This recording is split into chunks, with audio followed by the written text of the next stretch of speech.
Yeah, I'm just confirming whether you're live, and I don't want to have a show where we're not live. Ladies and gentlemen, we're live, man. And of course, jambo, everybody. Wazee mkoaje kila mtu? How is everybody doing, man?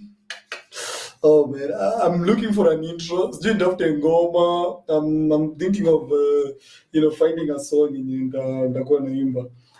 Naeka hapa for like 2-3 minutes. So neno kunafaa niende ni discover talent yangu whether I can sing. You understand? Otherwise, it's Empowered Convos Wednesday, man. Welcome to the show, gentlemen. Okurugenzi, what's the name I call my fans? Welcome to the show, hey, everybody. Let me do something here before we get a couple of people. Let the show unique dogo. Let the show spread. Before that, yeah.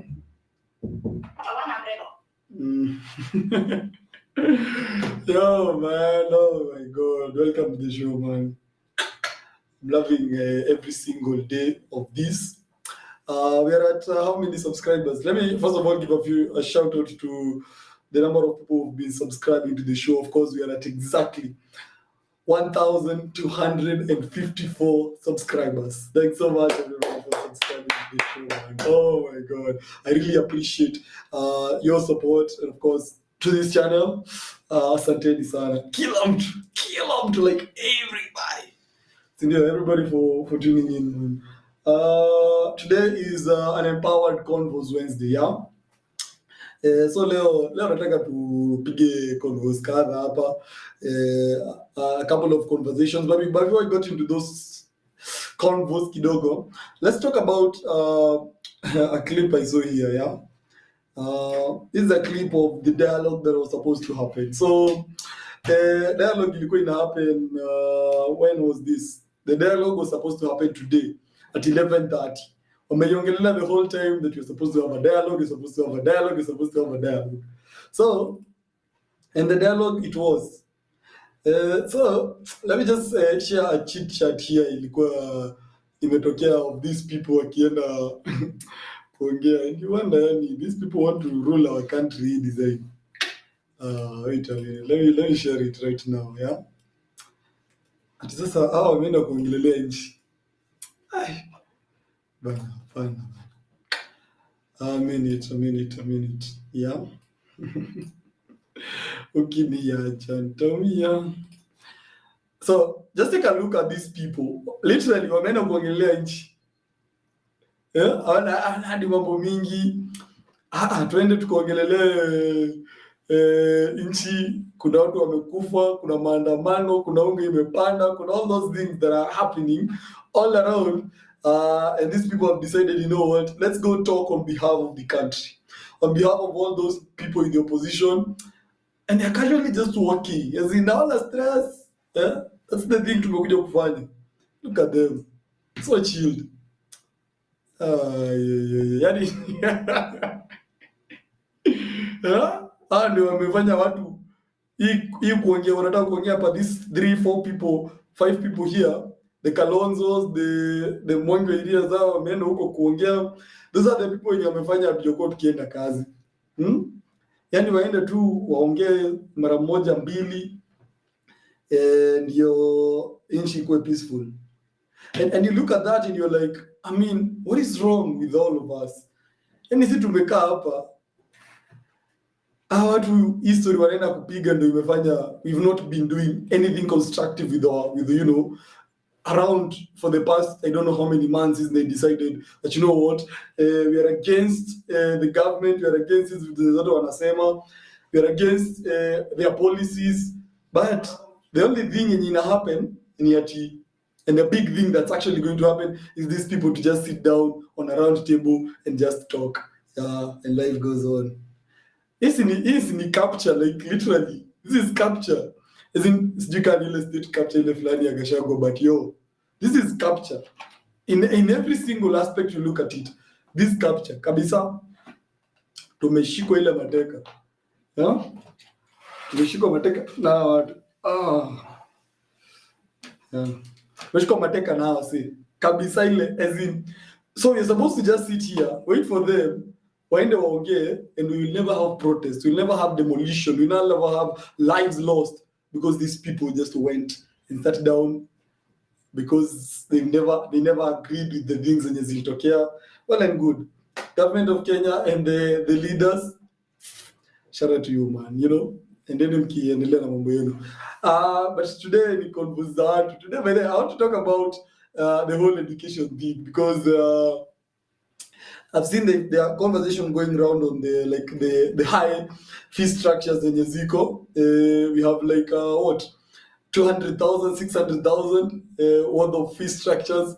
You know, for some courses for a year, people are going to pay up to 600,000. I think the lowest is like 200,000. We're gonna be talking about that later, of course, on the show. But a little things here and there. I think today marks exactly 1 year since we all went and voted. Tukaenda tukavutia the government of the day, the leaders that we wanted to vote for. Wengine waliingia, wengine walianguka, wenye everyone was vouching for. So I think we're at a particular point where either mwenye walivutia aliingia ama hakuingia 1 year later. What is one thing I think you can say is in say 1 year later, I can see some changes in, leave alone the president, because the president was not even, mwaka yake ijafika, mwaka yake is somewhere in September, I think, if I'm not wrong, ama October there. That was when he was sworn in and given all the power. Now we have all the other leaders. We have from governors, MPs, senators, MCAs, all those. We are 1 year down the line. I mean, we need to, is there anything we can account for? For example, me, my MP, I think the only thing nimeona imefanyika ni barabara fulani ilikuwa imena mashimo. The only thing the government has done ni kuweka mawe, imekuja wakaweka mawe, they bonded, they put a very big poster with the image of the MP hapo hivyo that tumejenga hii kitu, you understand? Those are the things that we've seen from our leaders at this particular point. 1 year down the line, is there anything we can, anyone watching, you can tell that this is something I've seen remarkable, as in, hey maze, in like 5 years sasa we expecting things, yeah, imekuwa do sijui maandamano sijui nini, there's nothing big we can even account, as in hii kitu imefanyika vizuri. We've seen, we can tell that, as in we have had a leader for the last 1 year. It's been worth the whole queuing yenye tulipanga, because I was among the people who voted. Yeah, is there anything we can see that's tangible out of all these things we did that whole time? Tulienda tukapanga line, tukavote. Is there something we can tell? Otherwise watu wenye wamefanyikiwa ni wale watu waisingishwa, wengine wameibiwa.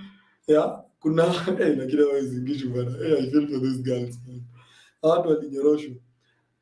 You know, when you look at those parents crying, man, oh man, it's so bitter. I feel like I won't even take a look at those images again. It's so painful, man. Let me take a look at those pictures again. Minute, I get those those people in the dialogue. Where is it? Let's get the parents' reactions. Sorry, God. Yeah, the parents, man. Oh my God. Yeah, 1 year down the line, now I'm a diva. Yeah, they're crying 1 year later. They just voted, here they are, crying, complaining. Lakini huyu governor, kuna vile ako na stone face, he looks like he doesn't care. Yeah, like that is the least of his concern. Whether hakupata, whether alifanya nini. Oh my God, what was in Gishu? Sorry, look at your governor, careless, as in he doesn't give a fuck about whatever you guys are talking about. Nyemalizeni muongee aende.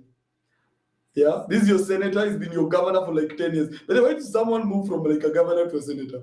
Are you like not tired of like this whole leadership thing? As in, umeshawaibia ya kutosha wenye uliibia.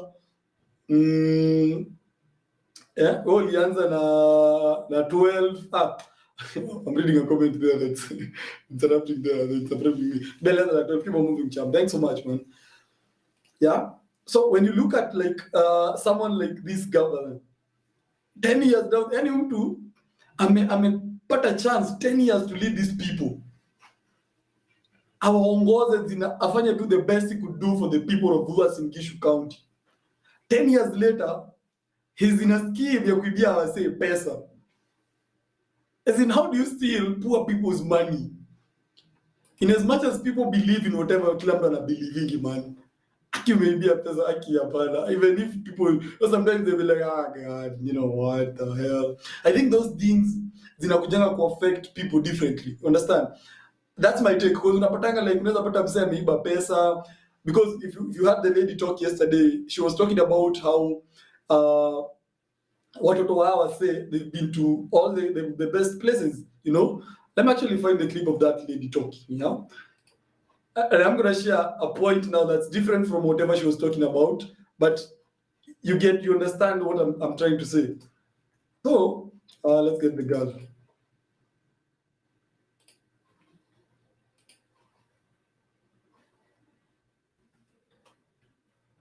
I don't know if we have good audio on that.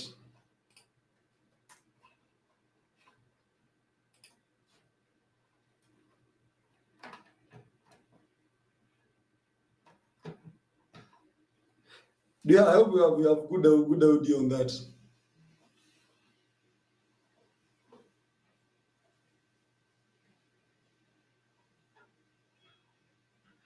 Yeah, I hope we have good audio.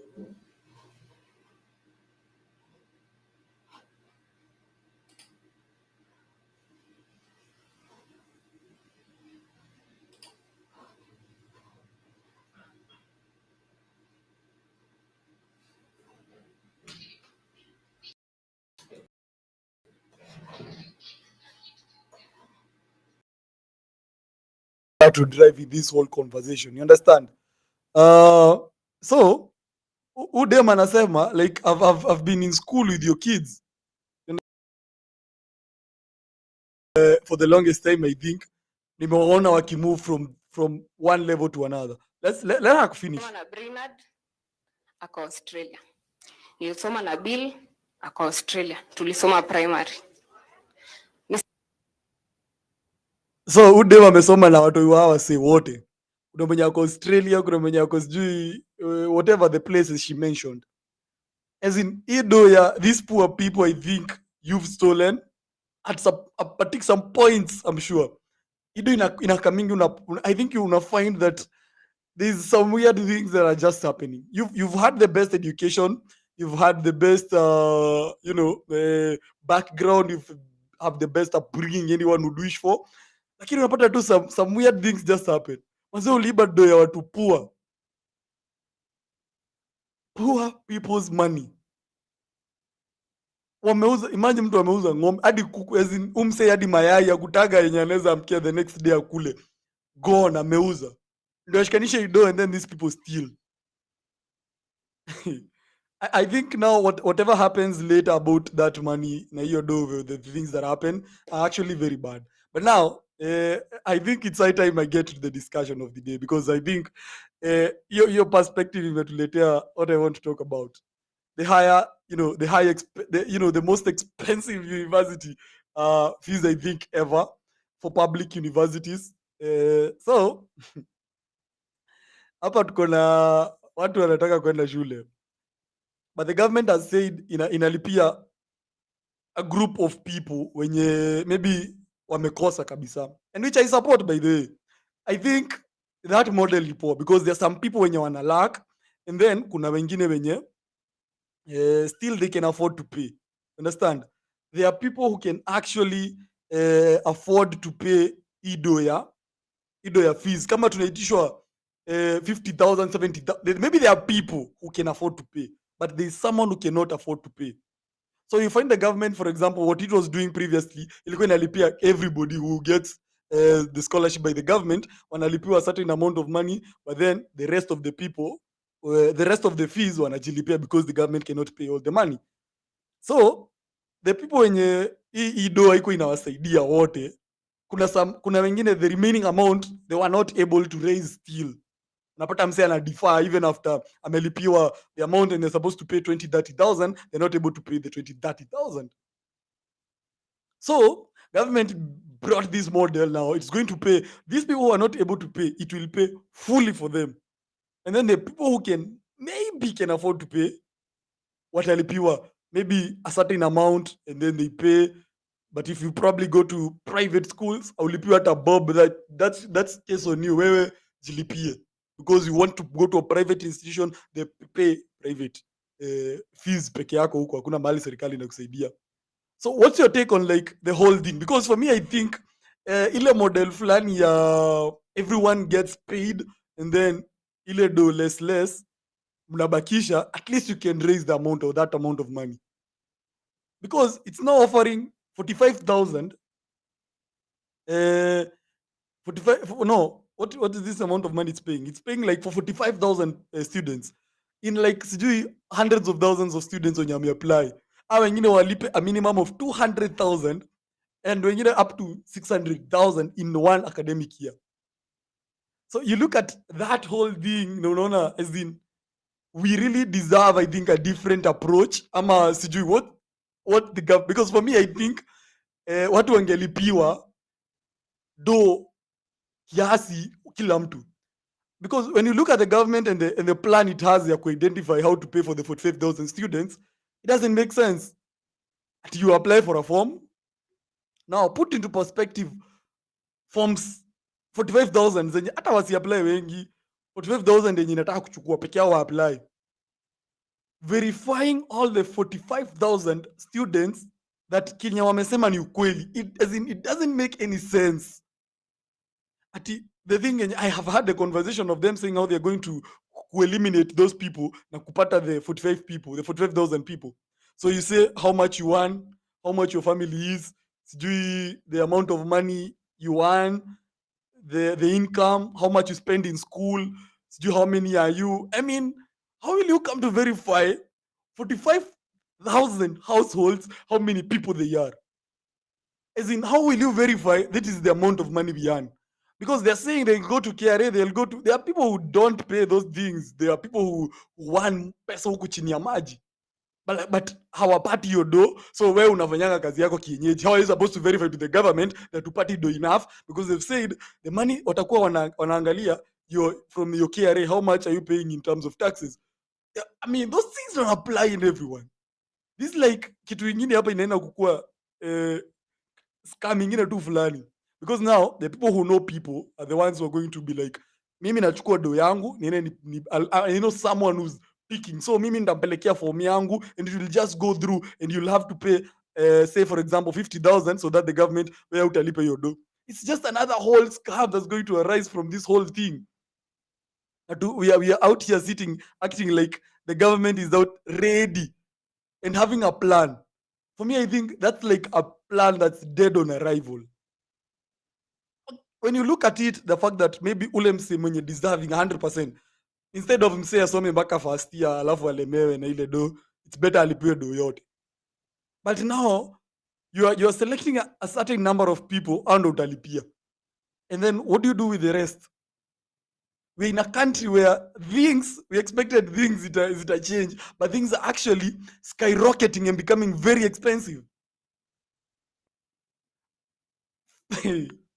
Imagine, put just 200,000 into perspective, because sasa hapa tunafaa tulipe school fees minimum. By the way, wewe ufanye course fulani, kama fanya BCom huko, you will probably not even get a job after all anyway. So wewe government have seen of course hata ione uko na mashida, and then 45,000 watu wajae, we have no other money to pay for you fully, so wewe enda ujilipie hiyo pesa ingine, you just go do BCom, pay her 200,000. You're paying 200,000 fanya BCom.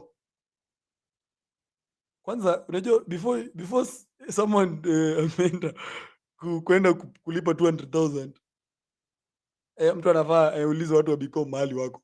You need to know first of all where BCom students are, because apparently wenye wako they are actually having a hard time kuendelea na mambo zenye tukaendelea na mambo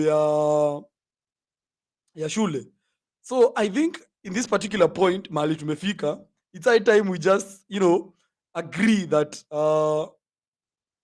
wewe kama unaenda kufanya BCom, that is a very expensive vacation or a place for you to waste your 4 years. That's a very expensive affair. Understand? Just I don't know what you're supposed to do now, because the education, which is the university education, is very expensive, and we should now find of other alternatives. We have, I think, the Open University they opened, which I don't know how that freaking works. They don't even think at this particular point they've been able to enroll anyone into that university. Acha tutafute other alternatives, because when you decide to go to that direction, it's very expensive. Wonder, let's even dive into the fee structures. Let's take a look at. I saw. Let me take you a minute. Let us have a breakdown of the cheapest degree courses and their fee structures. Ndio. Let me share this screen here, right here. Kidogo tu. Minute. Let us see the cheapest. Fee structures around. It is, yeah. So we have Bachelor of Arts, which is going Bachelor of Commerce, whatever. Yeah, Commerce, na hizo courses zenye watu wanaenda kufanya. So it's actually widely recognized as the saying Mount Kenya University is supposed to offer that. That's a private institution, 86,000 and 105,000. But Management University of this course at an annual fee of 78,000. Watu waliwashindwa kulipa 20,000. Now you're supposed to pay 78,000. So that is 78 times, like, I think, no, that's the annual fee. So that's times 4. We have Bachelor of Education Arts, 82,000 annually. We have Bachelor of Law, maloya wakwenda kutetea watu wauaji. We have all the public universities, including Chuka, Kenyatta University there and Maseno, at 183,000. 183,000. I see now we have a shortage of lawyers now. We are about to be hit with shortage here. Say. We have nursing. The Bachelor of Science in nursing, Catholic University goes for 188 annually. Private goes for above 200,000. We have engineering, which is I think we have running advertisements there. I think it's 300,000 minimum. Hapo hivyo ndizo zinaenda. Wow, we have all that. So how we are going? How this is supposed to be afforded? I don't know. What's your take on? I think all this. I need to hear you on like this whole thing, because watu wasisome ama what's going to happen? Yeah. We should find cheaper options. Is there a way someone can like learn engineering online? Ama you must go pay 300,000 surely. It is the government that offered in the hustlers. This is the government the mama mbogas. Sasa ambia mtu mama mboga aende alipe 200,000, which is oh my god, they can't even fathom having that amount of money in a year.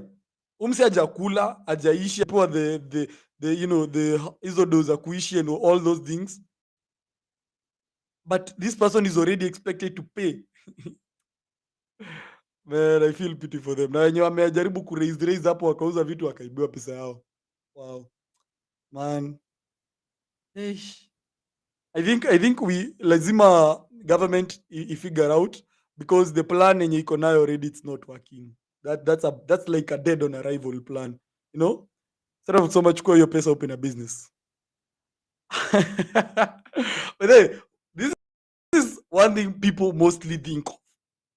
So 200,000, chukua quick fast, open a business with 200,000 shillings.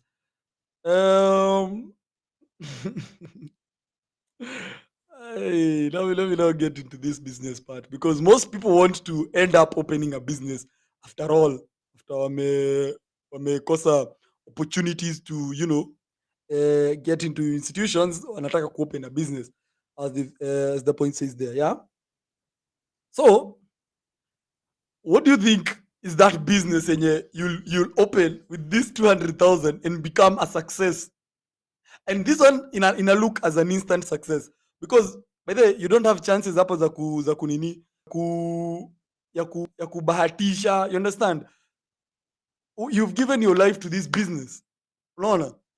Umeamua sasa, mimi badala nishine nikisoma nipewe tu hii 200,000 vizuri, proper yangu vizuri soft, niende niweke business. First of all, anyone with a business idea, we can take with the fees quick fast, because huwezi enda kufungua naitwaje, huwezi enda kufungua what's an easy business that a young person.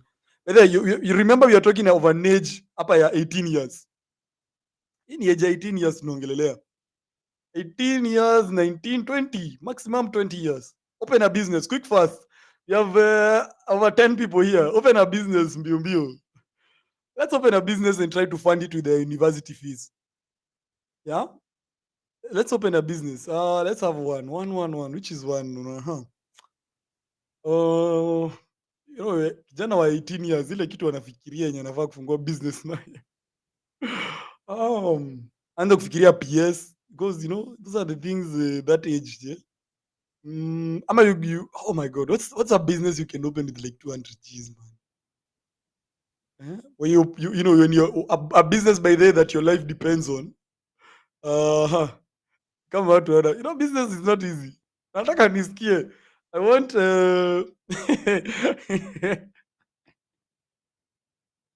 Sade amesema kinyozi. Wow, acha nene na kinyozi. Sudden factor says kinyozi. Wow, kinyozi.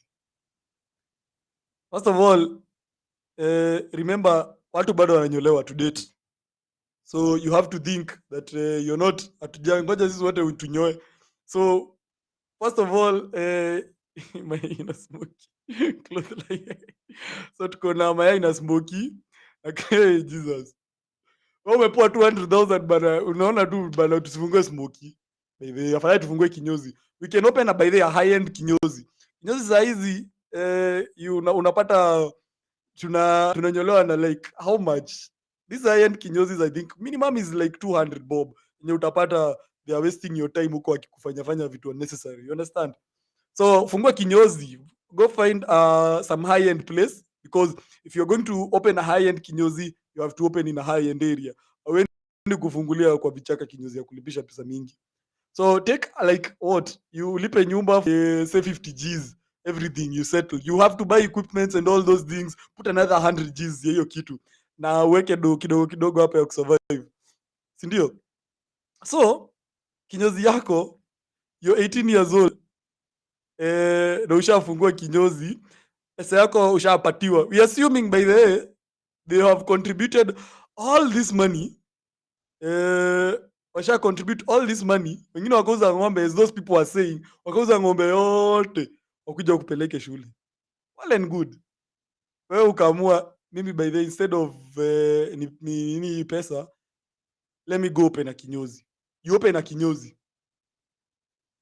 First of all, the parent has already been like, you know what, now umeamua utaki shule, umeamua you want business.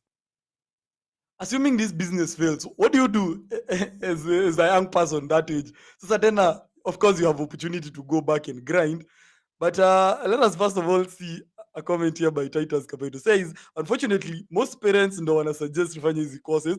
Hakuna day mzazi atakupea 200 ones of these. That's very true. But then, yeah, on that, what is this guy called? What is the name? Jina ni ngumu. Sudden. Tuna assume that mzazi by the akona hiyo nguvu ya kukupea 200. Ukiwa 18, 19, 20 years old. Mzazi ameamua akupea 200,000. It's impossible by the way. Work. But maybe by the maybe parents pia wanaweza change mind, because maybe ataona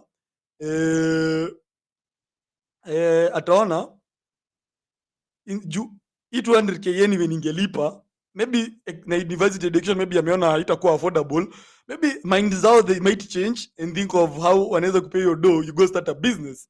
Understand? But mtu amekubaliana na Titus akasema, but ukiwa na 200k huwezi fikiria story ya shule, obvious utaanza biz. Yeah man, I mean me personally, my whole personal story, The moment I got into first year, niliingia hivi nikaona hii kitu inaniwestia time. Yeah. And I decided to venture into the business. But nikifikiria hiyo kitu yani the whole thing, the whole perspective hiyo kitu na venye nafanya yani niifanye, nikatulia nikamaliza. Saizi I just had a one long 4-year vacation shule. Yeah, it was just one long vacation. Sasa nasema currently kinyozi ndio biznoma. 200k you can make it so long as you if at all you're serious. I think yeah, busy unaanza na chochote hadi ukiwa na 1000 busy unaweza anza. I remember last week tulikuwa na no actually I think on Monday tulikuwa na jamaa fulani aitwa Alphonse akatuambia you can even start with yeye anatafuta 3000. So sisi tukiassume hapa 200,000 by the way ni kama kuna vinye tuko nini tunajiweka juu we are supposed to even think lower because 200 G's as the young person you might even think of some other stupid stuff to do, you know. Ai mwingine hapa 60 bob unaanza nini? This is another short. I think even if you have like a 1,000. Okay, they don't be a busy 1,000. Quick fast. We need to support maybe someone out here with an idea ya biashara. At 3,000 tulishapata. Sasa we need to go to a business idea as low as 1,000 shillings. 60 bob aje, 60 bob now. Oh.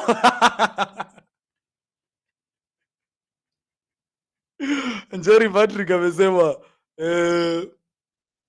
ataanza biashara ya popcorn. Oh my god. With the popcorn with 60 shillings, 60 shillings lakini ni kidogo. How do you even plan 60 shillings? But I suddenly saying you're talking about school fees. So badala mzazi alipe, by the way, that's so true. Badala hiyo pesa ulipiwe, chukua hiyo pesa, pewa. Chukua pesa, pewa. Acha tuanze, by the way, maybe kuna businesses, by the way, I'm sure the people who've not gone into the whole space ya shule, they have an opportunity to open their own minds na venture into business, which is nice, by the way. I think with 200,000 you can do a lot, man. Let's put 200,000 vizuri. Kinyozi suddenly I think inaweza work. Unaweza tengeneza moja ya 450 kwa sababu so tuko na biashara ya 450, tuko na bucket ni 250, aluminium foil 7500 na mayai stock ni 500 na unakapiga mbaya. Good. But unajua we are looking for like something yenye ina look long lasting because you're using your school fees, man. You know, school fees venye ilikuwa imedesigniwa shule, ilikuwa imedesigniwa that this is a space where we are this is something that is going to open doors to our future. So if you've decided hii door yenye inafaa kukufungulia future yako, enda ufungue nayo biashara. Unaona? So let's not acha tuachane na hii biashara ya popcorn, tuachane na hii ya mayai. Hiyo you're talking about our school fees here. Badala ulipiwe 600,000 inania, 300,000 inania, pewa hiyo pesa enda uanze biashara. We want heavy duty businesses, by the way. Utafikiria let's oh my god. Kwani I don't have a business idea? Hey. Oh my god, let me try think of one. Business idea moja. Consistency ndo long lasting yako. Oh wow. So upige maybe. I think what about farming? I think farming at this particular point inaweza kula. With 200,000 you can venture into what now? What can you venture into with farming? Maybe farming ile ya kulima unaweza lima, of course, of which I don't think at 18 year old anafikiria when you attend farming it's difficult. We have hardware. But hardware is expensive, but I think you can start small. Hardware by the way is an idea, very good idea. By the way, the construction industry, you know, this is a third world country, which is by the way growing tremendously, as in grow crazily. So mwenye anaweza fikiria venture into hardware and construction, venture into maybe what else? Yeah, hardware by the way, hardware is a nice one. Yeah, hardware is a good one. Yeah. Fungulia watu biashara badala waende kusumbuka huko na shule bana. Mzazi aache kujipea stress. So tuko na hardware, tuko na kinyozi high end aende afungue. Another one, we need to help those people who didn't go to school. Parents who didn't mind as long as you earn money, but the most live for the society, so the university, so the university education is highly valued for nothing, just a waste of time. That's so true. Empire minor. So, why do they value these things so much? Because we end up just being given loans, very expensive education. What else? We are never taught by the now before we do the business. There is nowhere in all the university education, anywhere, they're teaching you how you're supposed to make money. Anywhere, any course, even the business courses that are being taught there's nowhere you're being taught venye unafaa ku make money. Unafaa tu unafundishwa tu venye unafaa ku manage mahesabu za watu already wenye wameshafanya wakatengeneza pesa. Wewe you're just supposed to come and help them do the math. There is nowhere at any particular point you're being taught how you're supposed to make that money. You're just supposed to learn how to balance the maths. Uende uchukue debit, the crediting and all those things, how they are doing it. Hiyo ndio mahali wewe unafaa you're supposed to revolve around that. You're supposed to learn about marketing, how you're just supposed to market their things. Wewe hakuna mahali umejaribu ukakalishwa hivi ukaambiwa, now you see when you're opening a business. And by the way, they cannot even teach that because no one anyway has ever opened a business there. So the only thing we end up with is 4 years of wasted time, a very long by the expensive vacation we've had. Nini ingine? What else? People who've been put into that system, kind of slavery, kind of like some modern slavery. Umewekwa hapo that you're supposed to work for people, as in ushaputiwa mind yako as in hakuna mahali wewe umekuwa taught in a way that wewe unafaa uende uprosper, uende upige busy yako, uende create ideas zako and you do great things. So I think it's bad. Yeah, farming needs patience. Yeah. Before upande mbegu hivi uiongoje itoke chini, unashika mbegu ya farming difficult, but farming is not for like young people like that age. By the way, even a hardware like umse anafaa fikiria vizuri with a lot of patience. I think kitu yenye I think no. I don't know, man.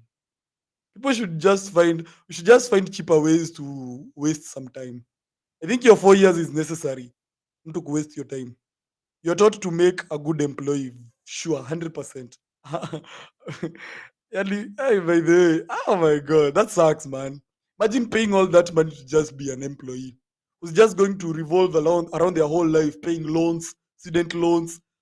Utoke hapo because you're an employee, which is, by the way, after you're an employee, it's very easy for you to get loans. Unaenda unapewa loans, unaambiwa tutakununulia gari, this loan you'll pay for 5 years. So because you're an employee and you have to pay this thing for 5 years, you work for 5, they've known now wamekushika.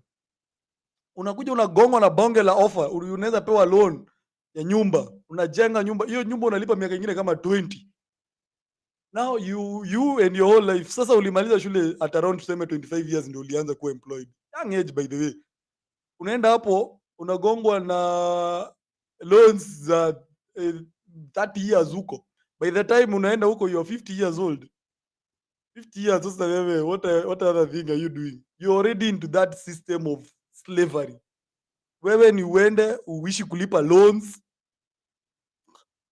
Man, I think man, we need like people wenye wanaelimisha wase about these things. Also unalipia aje loan surely 20 years, 30 years. Yeah? So the moment by there you have the loans, take this point by there, maybe someone can agree with me that the people who are employed, it's very easy for them to get loans because they know now wewe uko hapa, now they are employee for 20 years, they have now a guarantee because there's no point you're going to give up all the things that you may invest in, because umelipa for all those times. Maybe we've paid for 5 years, umebakisha sijui 10 years or probably 15 years. you can't give up all that because of loans. So you're going to work. So they are guaranteed that they have a worker for like the best time now. You'll be healthy to work. And the moment now umeshindwa, unagongwa retire yako, man, money you're paying with a lot of interest. School is just a scam. Watu waende biashara. For example, you say you take a piece of land and plant 1,000 trees. Potea kabisa, come back after 10 years. Kama uko millionaire. Oh wow, by the way, another brilliant idea. But we are talking about kijana wa miaka 20 akiwa ameenda sana. 20 akiwa ameenda sana. Ndio tunapea hii kazi. So mtoto wa 20 years tunataka aende afikirie wenye atapanda miti. But they are like some 20 years old who think by the really straight na wanafikiria. So if you have a piece of land where you can plant some trees, maybe kwenu, you have spaces, go plant trees, come back.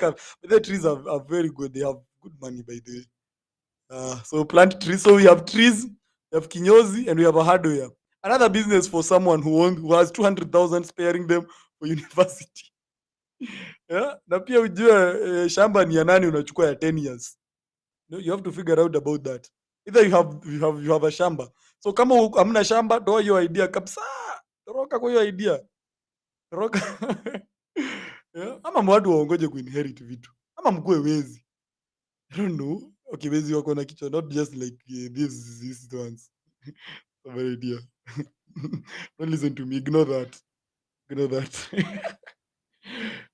We need another idea, another brilliant one. Another brilliant idea. Need another one. We can open a mini supermarket. Go find an area. Go by the way, leave alone even all that. Achana hizi physical things. Anything we can do online. We have a very good online space. Anything we can do in the online space. Anything we can do on the online space. Anything we can do. Open an online business. Maybe venture into by the way, let's talk about online businesses. Yeah, let's offer solutions to wale wase they have an online space. Sudden wines and spirit ni sawa lakini itaki mlevi. Let me give a short story.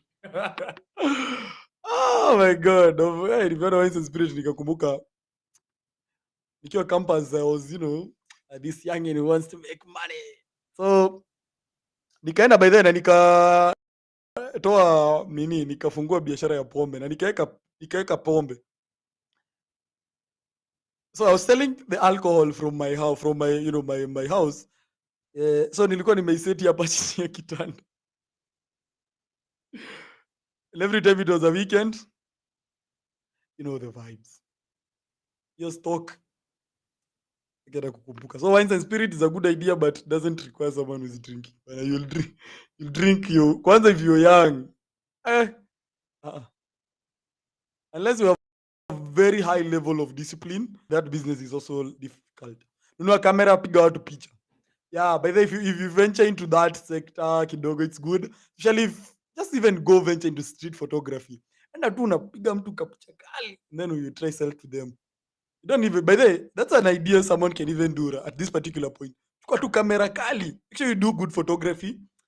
After tu msi anakaa cool, someone maybe people who look like they can buy pictures. Wapige picha moja kali, try sell them those photos. You can even buy those things, they look like Polaroid cameras. Just do a print out of the camera of the picture and give them. Maybe they can pay. If you do to like say uko town and you see 100 people, even walipisha 50 bob, you have how much? 5,000 bob. No, 5,000 bob. By the way, you have 5,000 bob. If you do 100 people, somewhere in the capital city, 100 people, 50 bob each, quality photos, they'll pay. Yeah. Business hazitaki ujinga. I'm a victim of business failure. Victims of business failure. Oh man, that's bad. Yeah.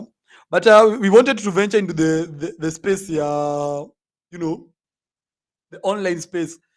Let's offer solutions to people online. Sindio? tutengeneze idea moja ya online. Saidia watu wenye wako online. We need people online and solve them a problem for them. By the way, people will pay anything for convenience. Let's take this quick one, yeah. So you see how people probably queue a lot on like supermarkets, and maybe you say, like, but you know how we are like this lazy generation in Nyarutaki. All of us, even the older ones, don't want to queue anymore. So create a solution of how these people are supposed to shop at their favorite stores, but still they don't have to queue. Just how maybe they can shop before, then pay at the time of their collection, ama they pay and they just come to pick. No. And then you offer them a convenience, you charge them a convenience fee of like maybe 100 shillings or 50 shillings, and you save their time. Msi akikam, they just get their goods and go. So that's an idea you can plan on how you can implement it. So that's another one. Maybe that one will require maybe some development skills when you unaweza develop you yourself. So that is one. Hiyo ni ingine. I think we have an opportunity of just creating something in our own space. Hakuna haja ya kwenda kuwaste pesa shule. No, unless you want to be an employee. But by the way, see how we criticize employees. There are people who just love being employed. Let's talk. I mean, there are those people. Zimsia feeling mimi. I don't want to think about like stack your stress and you can't nafikiria about any business, because kuongea tu kweli, businesses are not easy. Baby. You can even start that kinyozi, but hakuna watu wanyolewi bana. Unaona? Ama as in hawafiki bei, you've invested all your school fees in that particular business. Umeenda ukafungua hardware, uko watu hawajengi, watu uko mashida imewagonga, by the way, they are struggling to eat. Watajenga wapi? You see? So that is another challenge. So in as much as we want to open businesses, let's think on the other side of the business that these things are not even easy. But then unaweza fungua hata biashara, but managing the business is also another whole task. You know now. Sometimes we just think of businesses kama kitu will just wake up one day and like an overnight success. It's not easy. So we should look for a market gap. That's the best starting point. Empire Miner. Yeah, but that's the best starting point. Yeah, enda ukae hivi ufikirie hapa watu wanatusikia. Yeah, Jesus. It's nothing easy. It's nothing easy. Whether you want to go to school, it's not easy. Whether you want to start a freaking business, it's not easy. But if I was to weigh between the two, just go open a goddamn business. Shut. What are you doing? Sitting around there watching people make money. You're looking at your lecturer teaching you about how you're supposed to do things and they've never done themselves. Understand? So crazy, man. So Leo, it was just that whole thing about empower education conversations, which is interesting. Yeah. Leo huruma wazazi yake. But then what happens to the people who are in the middle of like when walikuwa shule already? So wewe ulikuwa usha enroll into a private university na ulikuwa unalipiwa na government, si ndio? Ulikuwa sema second year, third year, fourth year. What does the government do to you? Do they still continue paying for you? Sasa ni ugongwe na bonge la school fee structure. Wambwe now you're supposed to pay 200,000. How does that go? Has anyone heard of that? Because I think I don't have that information. Ya wale watu already wako shule. Wenye already walisha enroll. What are they supposed to do? Yeah, what are they supposed to do now? Because government hizi ni policies bring in the middle of us, na sisi tulikuwa tushalipiwa fees. Sisi tulikuwa tushajua 20 fees yetu ni 23. Ama yutambua even those that are wenye wataanza, they're still Kenyans. Jesus. Bede, wale watu wamelipiwa wakiweza endelea kulipiwa, wenye hawajalipiwa wata complain. I mean, are we not Kenyans? Wao at least wamepata hata head start, wamekuwa na miaka 2 ya kupumzika. 2-3 years of relaxing. So a whole crazy space there. I think we look forward to the government, to implement all those stuff. But do you have anyone who wants to talk to us today before we wrap up the show? Leo tunahurumia wazazi. Sad day, man. But then tomorrow is gonna be what? Tomorrow is another Thursday. I think I'm supposed to check. What day is tomorrow? Today is let me check, yeah. Tomorrow is what today? What day is tomorrow? Is tomorrow. Tomorrow is yeah. Tomorrow is I think I'll change that name. Doesn't sound cool. Yeah. Tutaona kesho, the title and the whole thing tutakuwa tuna discuss tomorrow. But of course, thanks so much everyone for tuning into today's show. I think nikatia hapo. I think sasa tushapata business ideas. We can continue to sharing more of business ideas that we think people who are not, but before hata we are talking about the people who are gonna school fees. Kuna watu 500,000 did not apply for any. Hawa say hawaendi universities, hawaendi colleges, hawaendi TVETs, hawaendi all those other stuff. They are just there themselves. Unaona? We still have those people wako kwa hiyo space fulani. So in as much as I don't know what, shout out to everybody. Mwenye ataweza kumanage kusoma, wish them all the best. But anyone who doesn't get the opportunity to go to school, go get some money. Go live your best life. Thanks so much everyone for tuning into the show. It has been Empowered Conversations Wednesday here on the Nightlife Show. Of course, I'm gonna wrap up the show at that particular point. I don't think I have anything else apart from releasing. I'm cutting the show off at that particular point. Man, everyone who has an opportunity to open a business, open. Sorry, man. I think that's pretty much it.